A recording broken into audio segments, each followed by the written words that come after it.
Hey Hermes, go to my computer, open up VS Code, and in Claude Code plugin, type this: loop copygoogle.com. Do not stop until you copy their whole business. Make no mistakes. Now let's see what happens on the computer. It's thinking, and it typed it in. It could control Claude Code. Presented by Zapier, the AI automation company. Hermes has been an amazing agent. I freaking love mine. I'm going to go over actual use cases of how I and other entrepreneurs are using it. And I've got Eric Siu, who runs a company largely using agents like Hermes, to give us feedback on how people are using it. This is control your computer. You just tell it what apps to do and to use, and it'll use them. I think this is one of the most exciting things to come out of Hermes since the last most exciting thing. And the reason that I showed this example is I feel like I've got all these extra credits from Claude. I don't use them in the middle of the night. I think I'm going to have like a list of things that Hermes Agent can tell Claude to do. And now I could have it work at night. And using Loop, I could have it work until it finishes. I'm super excited about this as a use case. What do you think?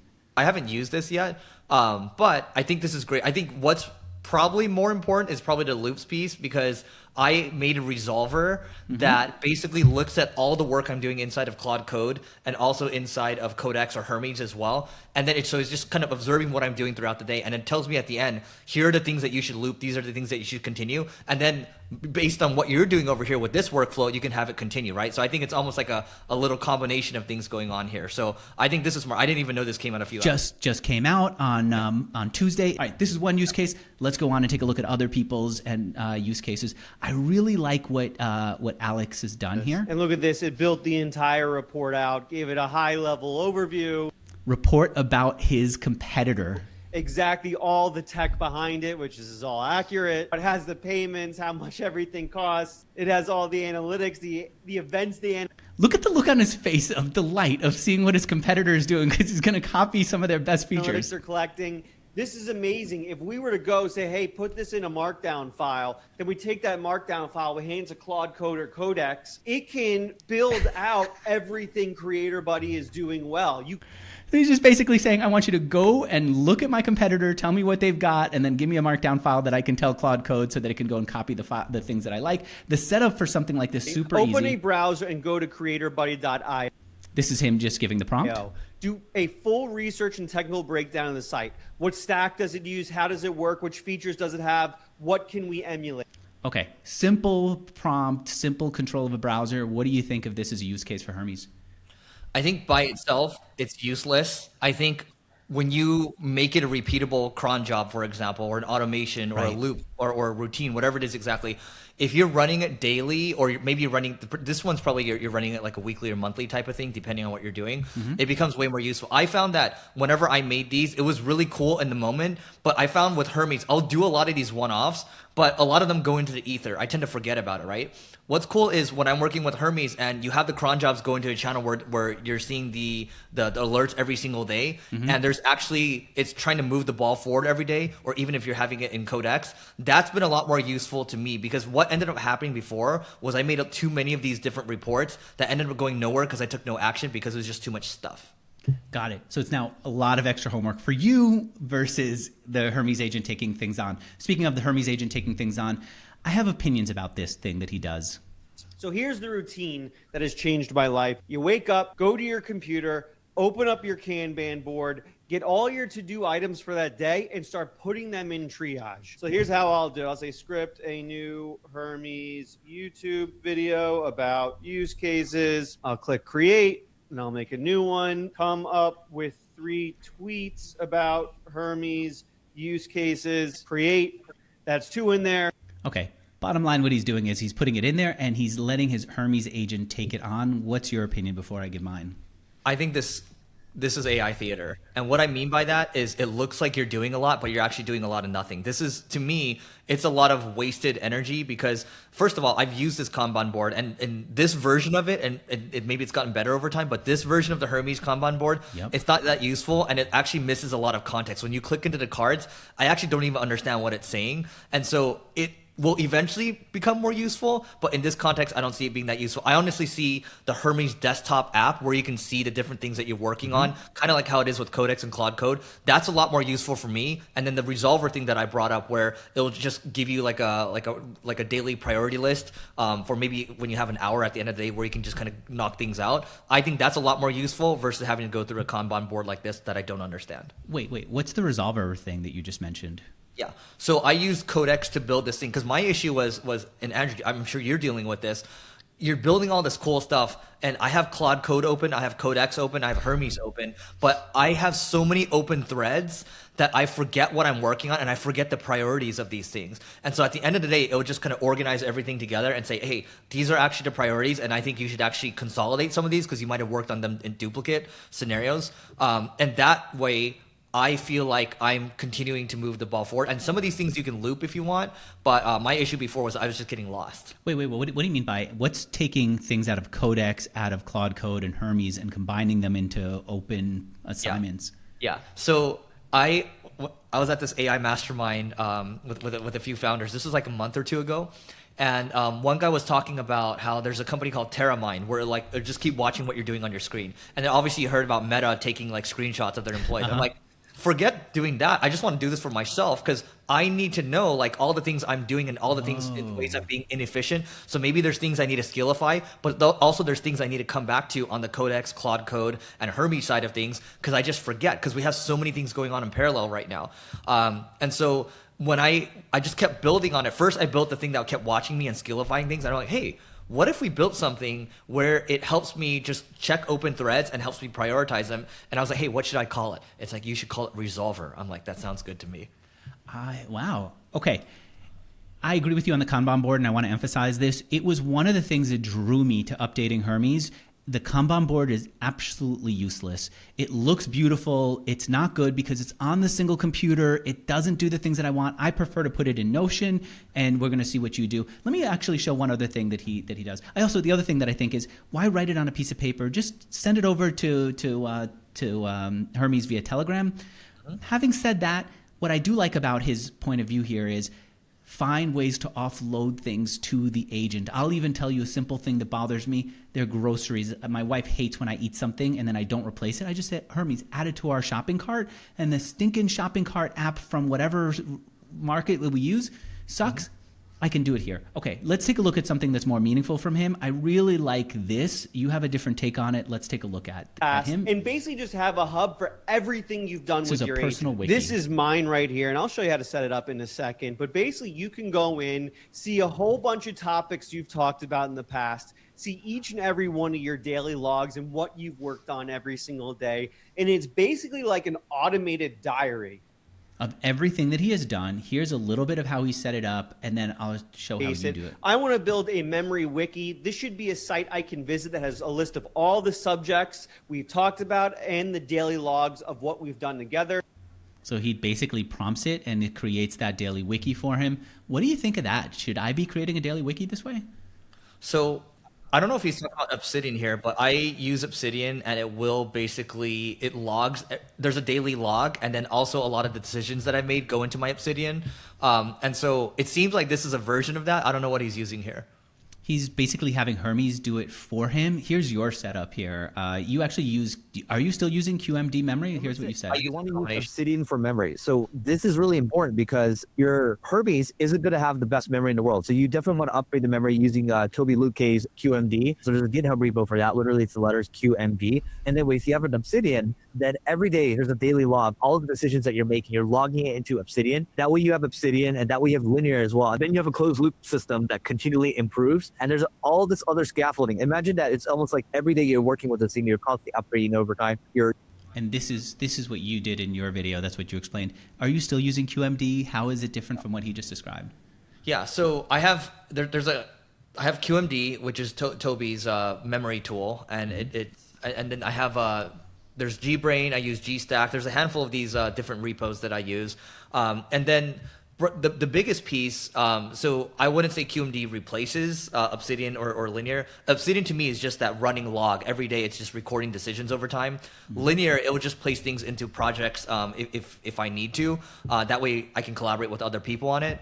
And then QMD just makes it makes my Hermes less dumb. It's easier to find things. Whereas before, without even with my OpenClaw, it had trouble finding things sometimes. It just felt like it was stupider. And so you need QMD and GBrain, and it's all creating log documents for Hermes to go and look at. I like GBrain. Ultimately, I think what GBrain to me is not a memory thing. It's more so GBrain. What Gary made with GBrain and GStack is just a list of really good skills that you can use: CEO review, design review, and things like that. So to me, these are a nice stack for me to get things done better. Okay. All right. You mentioned Linear. You do use Linear to keep track of things. I like it. Here's what you explained in your video for why you use it. So for number 4, you want to have your Hermes work with a project management product like a Linear. And I like Linear because they have a simple API that you can use, and a lot of people use it for building products. And so the cool thing is I can combine Linear with my Claude. I can combine it with my Claude code, my Codex from OpenAI, and I can also combine it with my agent as well. And then whatever is that we're working on things, it's going to create a linear file so we can keep things moving over time. And it's going to have me review the linear files, and that way we can keep things moving, right? Still using it. I have one piece of feedback on this that I've learned from these interviews. I need a way to get my data from Claude, the desktop app, which I use sometimes, into Hermes, which I want to take on action and all that stuff. What I found is, since I use Notion for my Kanban board of tasks, what I do when I'm done with Claude and I come to some resolution, I just say, create a task for Hermes in my Notion, and it has access to Notion. It creates a task. So now I've learned something from Claude. I've figured out something. I want to take action. I don't have to go and do it. I just tell it to pass it on to Hermes. It's no problem. It works flawlessly. Yeah. The way we have Linear, my setup was working good until here's what happened. I'm just going to show you this. This thing went down. So my Hermes was on this DGX Spark over here. And then by the way, I read something recently about how, I think how fast you're like using these agents might be burning out the SSDs on these. I have no idea. But I had to like open it up and try to replace it and all that. So all that to say is I had Linear set up correctly, where it was basically putting, it was automatically updating like big projects that we're working on it and updating it that way. I don't use it as much right now, only because I haven't gotten to fixing my Hermes. Like my Hermes is like 80% back. So this is something I'm going to get back. Yeah. This is one of my big frustrations. I do not want Hermes on my computer here. I like it now because I'm getting to play around with it, but I want to put it in the cloud at some point. All right. Yep. Next is, how do you communicate with it? I'm still using Telegram, and here's what you do. Now, like I'm redesigning a media kit. Somebody recently, they want to do a media Slack. deal with us, and asked for the media kit. And I don't want to spend too much time on it. So I just dragged our old media kit from maybe 2 years ago, and that somebody else made. And I said, hey, just can you pull some recent numbers from all the other platforms that we have right now and just update the media kit and just make it look nice and use our design them. Okay. I like how this is in Slack and the way that you're communicating with it. Let me play you what Brian Castle had said about Slack and his alternative, and then I want to hear your take based on that. But first, I got to tell you about Zapier. Dude, I love Zapier MCP because it gives access to Hermes Agent to my email. Here's the number one use that I found for Zapier MCP. You and I did an interview. I never sent you a message afterwards saying, thank you, it's published, here's the link. Never mind promoted, here's the link with the thank you. You're nodding, right? Here's why. I get embarrassed after I do an interview and post it because I think I could have asked a better question. I could have done this, I should have done that. Let me wait till it has a few more views, then he'll be really impressed.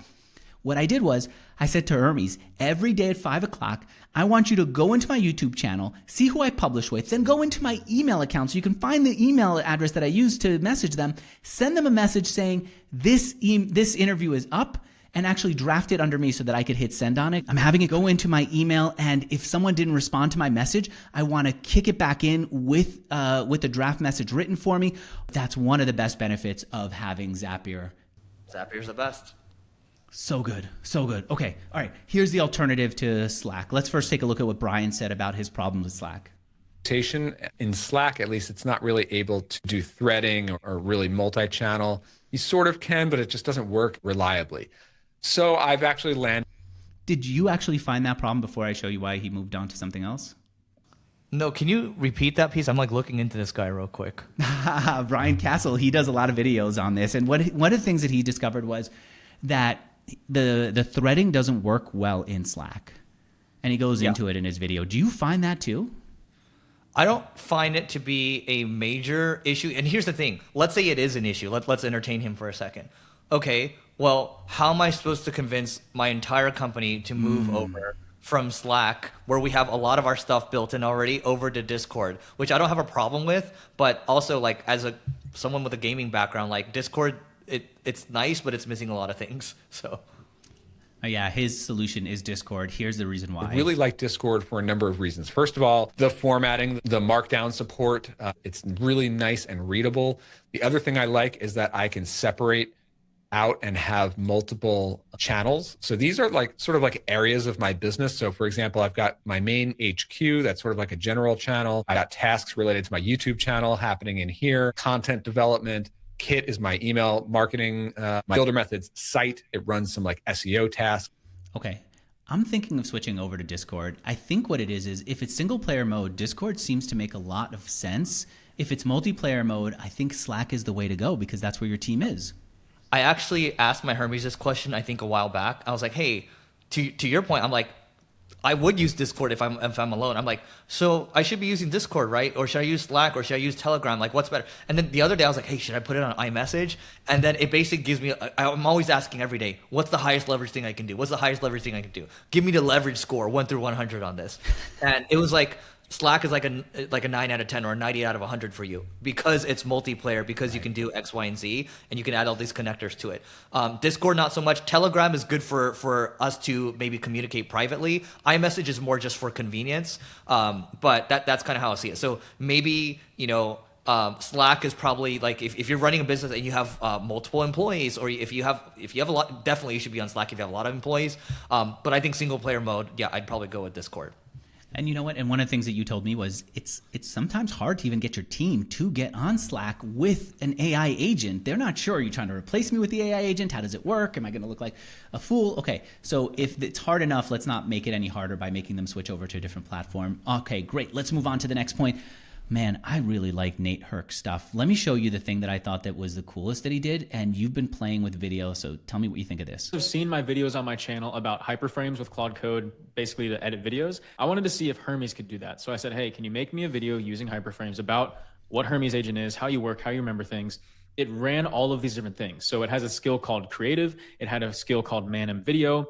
It was searching for hyper. It ran all these terminal commands. And it also, you can see here, it's using vision to analyze the actual video to see how it turned out.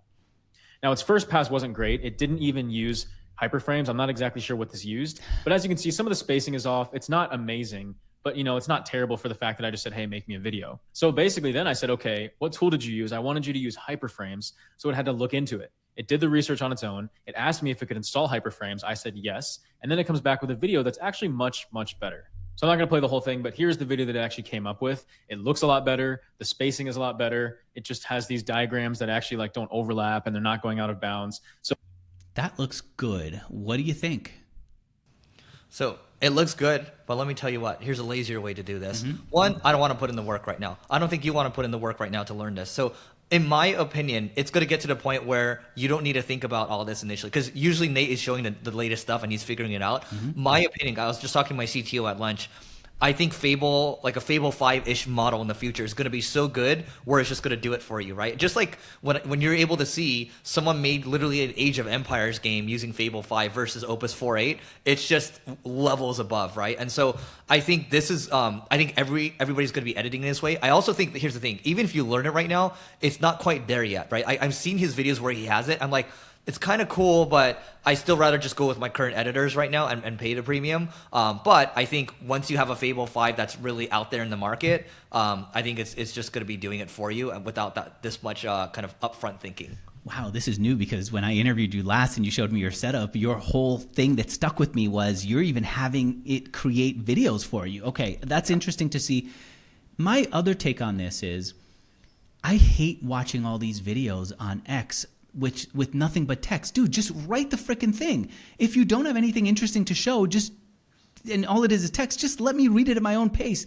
I'm bothered by that. I do think this is a cool demo. I like that you brought me back to reality. I think where this could be helpful is if maybe it's on a green screen and you have some text that you will show on your video while you're talking, perhaps maybe as a replacement for slides. Okay, fair. I do like what you just did there. Well, You took me away Andrew, from I mean, to be fair though, like we're still cranking out a lot of video with AI. Like we definitely use Hermes. We definitely use Overlap's been a really good one as well, where it just finds the right moments for clipping. And then those have been crushing on X. And then we have a nice caption based on like an X long form skill. And so I think what he's showing, again, it's still relevant. I just think we're going to get the chance to be a lot lazier with this. You're saying overlap? What is overlap? Yeah. Overlap, it's like a content clipping tool, right? And so there's a lot of these tools out there. Sure, there's Opus as well, but we found that Overlap has been the best one in terms of finding these mid-form clips that perform well on X and on LinkedIn. These are like 2-minute like horizontal videos that do well. So yeah. Yeah, you freaking get me. Before I go to bed, I will see some of your videos as I'm scrolling up. I go, does he have another channel here? How is he doing it? And I know you're a play. You're like, let me experiment. Let's just keep publishing and see what happens. You know what? I'll show one other thing just because so many people talk about this. And I want to know from you as a business owner, is this practical for you? But this is a demo that I see endlessly. Anyways, take a look at some of these crons that my Hermes is running. A daily AI news briefing, which is posted inside of my school community. YouTube comment monitoring. So if you guys have noticed on my YouTube videos lately, I've had an AI agent that has access to the transcript and knowledge about me, and it's been responding to your guys' comments. And that is this Hermes agent. School community engagement, morning business summaries, server checks, research reports, follow-up reminders. And that's just some of the crons that I have this agent working. Okay, actually, what I meant to show was just the daily news brief. I forgot that he's also doing YouTube comment responses. I wonder what he's using to connect to do that. But what do you think of daily briefing, first of all? Yeah, so I have a daily brief that I don't read at all. So I will say the daily brief that's been helpful to me has been finding relevant news as it relates to AI business and marketing. And then there usually every day there's a couple of good headlines that apply to marketing school because we record that each week. That being said, I don't use my OpenClaw anymore. So the funny thing is on my Telegram, my OpenClaw has all these crons and all these mine too. daily briefings. Yeah, I don't read it anymore. It's just too much stuff. Yeah. Mine too. I have this OpenClaw that's sitting on the same computer as Hermes, and all it's doing is all those crons that I thought would be important. The one thing that I do think is interesting is the way that he's having his agent reply to comments. I don't want to do that, but I do think it's interesting, even if it could read them and analyze them and make sure that I see the ones that are most important. Okay, let's go on to the next person here. Well, Andrew, on that one real quick, I think what's helpful, I think in my opinion, like you see on Instagram all the time, everyone's like, comment for this resource, comment for this. I'm like, yes. How are they kicking out these resources, these downloadable resources so quickly? And so in my mind, I'm like, it would be helpful to have an agent just focus on that because that drives your email list higher. And like, that's just smart to me, right? And so many people are doing it. I'm just like, we haven't done it yet. And maybe I'll just come steal yours after. But it's too easy. I'll tell you exactly what you do. You basically, you tell it to go through the transcript of an interview and you create a PDF, and then you have what you said earlier, a design.md file, and so it creates that. The hard part is getting it into ManyChat, which is what we use to distribute it on Instagram. But it so works do you well. just use do you use like the codex record and replay now just to make it a skill and it just repeats? Ooh, no, I've got a guy who's doing it, a guy named Krishna who's doing it. Okay, still. Interesting take. I like that. Let's go on to the next one. I like Charbel. He's really into Hermes agents. I do wish that he shared more of his screen and showed what he was doing. Let me show one case where he did show a screen that I thought was really helpful. He said, listen, have your Hermes agent interview you.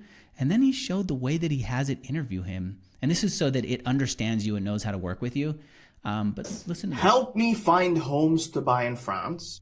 Okay, so the example he's using here is actually not the interview him example, but the how you can have Hermes ask you questions to make sure that it has enough context. But it's part of him saying, have it ask you questions. Use ask user question until you reach clarity. And once you submit that, you're going to see that since this is a desktop app and you're not operating on Telegram, it can do things like embed a questionnaire. There you go. Inside of Hermes agent, which is a pretty neat way to prompt your Hermes agent. So here, look at this. It's asking, what's the real buying brief for France? Start with the constraint that changes everything. What is your all-in budget? Which is super important for a task like this. Okay. I I do like the bigger point, which is have Hermes interview so it knows you. And I know you probably do it better by giving it documents that you've already created. And then also when it's asking to do work, ask it to pull information out of you and not just go off and do the task. That's what I took away from that part. What do you think? Yeah. So I used to use the ask user question or ask me clarifying questions as a prompt. I've been using the Matt Pocock grill me skill a lot more frequently. And it does a pretty good job. So the grill me skill, like it'll just keep it asks me it feels like it's more I feel like the questions are more complete and more thoughtful because it's like one question at a time, right? And not that this isn't one question at a time, but usually with ask user question, at least in Claude, it's going to ask you like a series of 3 to 4 questions, and then I feel like it stops a little prematurely. So grill me feels more complete to me. And then I also use there's different versions. Like Alex Lieberman has a content machine interview thing that he uses, and so I made a version of that. So when I was on my way to a Father's Day lunch, I was just sitting in a Waymo, and I was like, grill me, use the content machine interview to grill me. And it literally, it created like 15 minutes. It was just grilling me on like, what's the most interesting thing that's happened to you recently, right? And so I think you could have ask user question type prompts for specific things that you're trying to do. Because if you just yap to it for 15, 20 minutes, usually you're going to get a pretty good outline for what you want to do, like a YouTube video. But you're saying you want it to pull the information out of you with questions. I like that a lot. You know what? Since we're looking at the desktop, I've really been enjoying the desktop. I think once Hermes went desktop, it became an app like any other, and we should feel more comfortable putting it on our main computer. And then we could decide, do we want to give it access to our computer and let it control it, or do we want to have it be much, much more minimal? Here's something that I'm not seeing enough of, and great thing I want to do about Hermes Desktop is you literally have all of your skills listed right here. You can see them, you can turn them on, you can turn them off. I think this is such a helpful thing to easily see the skills that you have and you've built so that you can just understand what's operating it. I like this. The other thing that I do though is, in addition to the skills that are on the desktop, I have it go to my GitHub repo and get the skills that all the other AI services that I use will access. And that I think is even more helpful. I think this is good. So it's funny because I pulled up my my Hermes desktop, and I was like, hey, this is helpful, but can you show me the skills in chronological order or by use? And so hopefully they have those filters in the near future, and I think they probably will. But to your point, so one, this is great. Second thing, I just want to reinforce the Hermes desktop app is important because when I was working inside of Slack, you start to get lost inside of all these threads because it's so fleeting. But the ability for you to pin different sessions and then categorize them as well is huge, so you don't get as lost. Yeah. It's a great thing. But now what you're going to have is you're going to have Hermes on your, what was that device that you just showed me a moment ago? This is a DGX Spark that I can't believe broke. It's $5,000 for one of these. Yeah. So you put it on maybe not that device, but another device and another. And now it's becoming an app, like I said, like any other. You just put it on your computers. How do you control them all? I didn't know this feature was there until I saw what Charbel said. Click on this setting icon and go to gateway, and this is where you can choose what gateway you want, whether it's local, so one that's running on your current machine, the one that you're operating with. To have one Hermes agent control another Hermes software on another computer. Here, right watch. Now, or another gateway, which is what I have picked. You input the gateway's URL. You can ask Hermes itself to help you set it up. You don't have to worry about all these technicalities. You can test remote. Once it's tested and connected and it works, save and reconnect. And that's literally it. You can access the logs here in case there's any errors. You can troubleshoot with that. The great thing as well, and that's maybe an advanced hack inside this hack, is you can connect different agents to different gateway instances. This is pretty cool. I haven't used it. I didn't even know it was there until I did this research. Yeah. So this is the way he explained it. So I have my 2 DGX Sparks, and then I have a Mac Studio here, and then I have a Mac Mini just for my home setup. They're all on one Tailscale network, and so they all kind of see each other. And so it's easy for me to go to my Hermes and be like, hey, control the Mac Mini here, or like here, control the OpenClaw over here. So they all kind of talk to each other. And so I do have my Hermes setup is using that remote gateway. And that also gives me an ability for whatever, if I log in from a laptop, for example, I'm still on Tailscale, I can remote into this computer if I want. So yeah, I think it just depends on how many devices you want to have on your Tailscale network, but it feels safe to me, so it's good. What's the advantage of using Tailscale versus what am I using? I'm using Jump Disk, which is basically a remote screen share. Yeah, so screen sharing is one thing, but when you have Tailscale, it's almost like a VPN for like a private network, and then all these computers can talk to each other on a private network, and you have to, if you want someone, you can give someone else access, but it's not easy for them to just get in anytime you want. Like it's hard to provision. It's pretty secure, and if you want to SSH into any device, like you can do that, right? So if I'm traveling to France, for example, and I want to SSH and control one of my devices, for example, I remember in February I was doing one of these founders retreats, and my OpenClaw went down. I was like, oh no, I can't have that happen, right? And I was like, damn it, what do I do? And so I logged into Termius, which is like the little app that you have on iOS. And then by using that and plus Tailscale, I was able to control my home device to reset my OpenClaw. And basically you can run it from anywhere in the world, right? So it's important for you to have some type of network that all your devices can talk to each other anytime. I could be wrong, but I think I could do that with remote screen sharing apps like Jump. I called it Jump Disk, but I think it's just Jump. Having said that, I can control them. They can't control each other that way.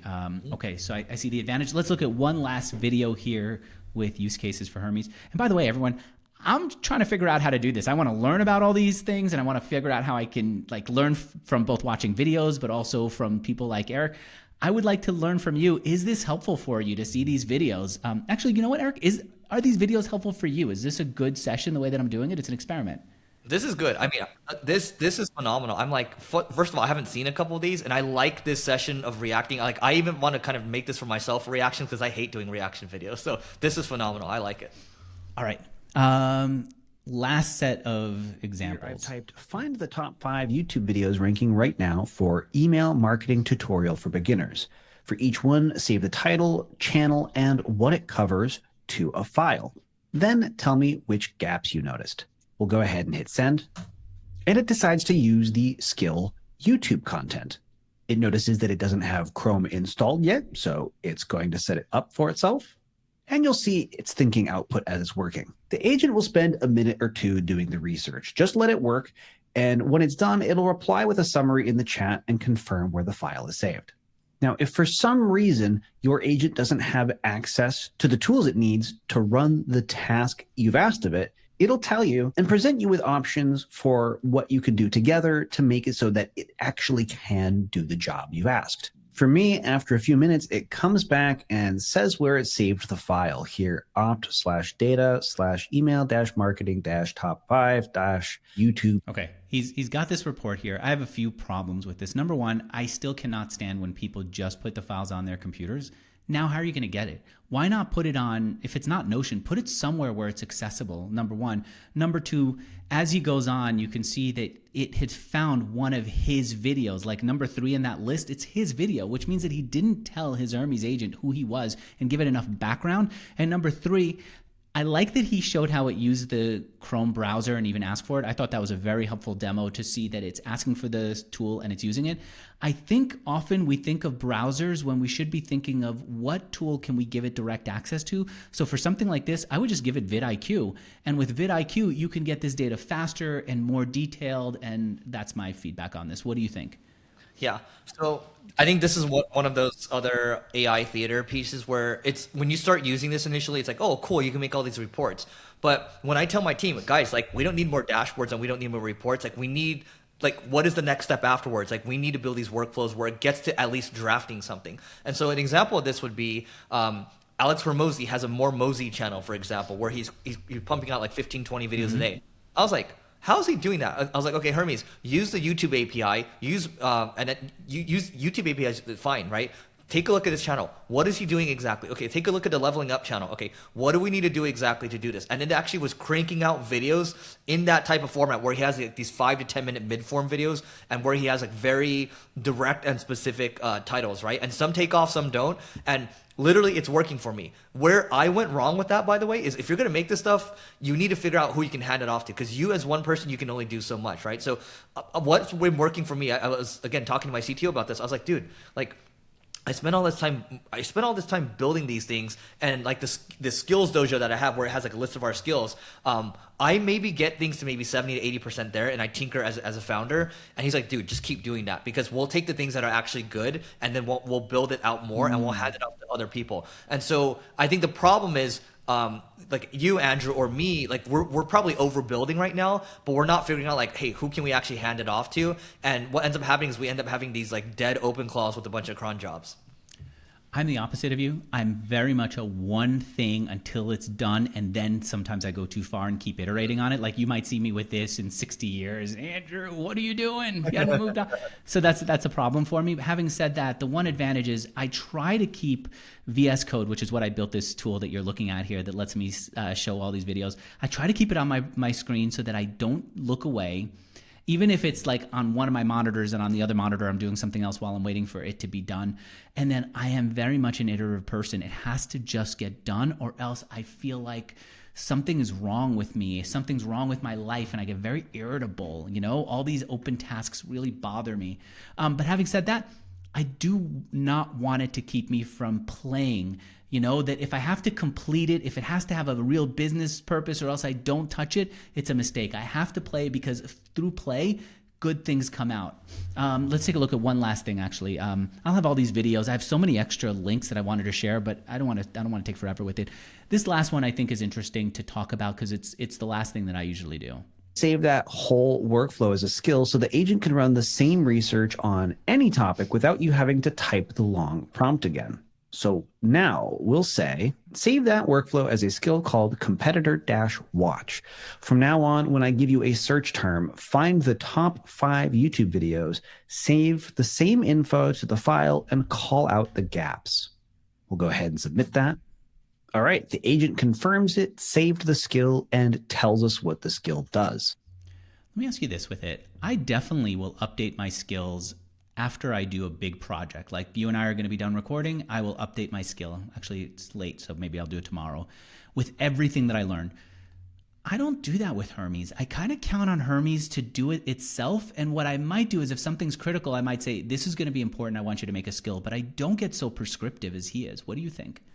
Yeah. So I think